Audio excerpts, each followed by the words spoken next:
তমলুকে তরুণী চিকিৎসকের রহস্য মৃত্যুর ঘটনায় চাঞ্চল্য ছড়ালো। পুলিশ সূত্রে খবর, অ্যানেস্থেশিয়া করে বাড়ি ফেরার পর মৃত্যু হয় ওই চিকিৎসকের। মৃতার নাম শালিনী দাস, বাড়ি দমদমে।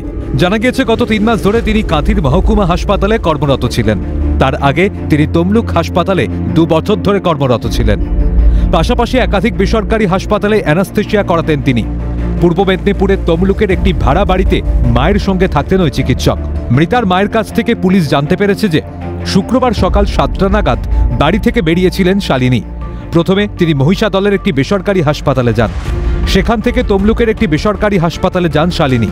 এরপর তমলুকের বাড়িতে ফেরেন ওই চিকিৎসক। মৃতার মা জানিয়েছেন, বাড়ি ফেরার পর তিনি দেখেন শালিনীর হাতে চ্যানেল করা হয়েছে। যদিও সকালে বাড়ি থেকে বেরোনোর সময় মেয়ের হাতে এরকম কোনো চ্যানেল ছিল না বলেই দাবি তাঁর।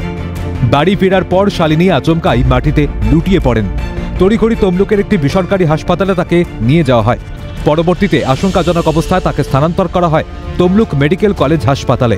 সেখানেই মৃত্যু হয় তার। কিভাবে ওই চিকিৎসকের মৃত্যু হলো তা খতিয়ে দেখছে তমলুক থানার পুলিশ।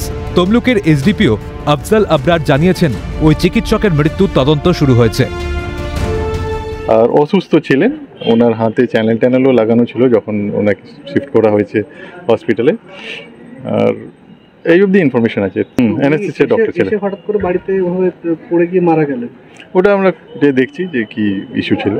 হ্যাঁ, আজকে পোস্টমর্টমের জন্য আমরা পাঠিয়েছি। পোস্টমর্টম এখন স্টার্ট হবে কি হবে না এখন আমি ঠিক বলতে পারছি না। এটা কারণ মেডিকেল কলেজের উপর ডিপেন্ড করছে যে ওনারা আজকে করবেন না কালকে করবেন। কিন্তু বডি অলরেডি পাঠানো হয়ে গেছে। ঘটনা তদন্ত চলছে। হ্যাঁ, ঘটনা তদন্ত চলছে। গোটা ঘটনায় উঠেছে একাধিক প্রশ্ন।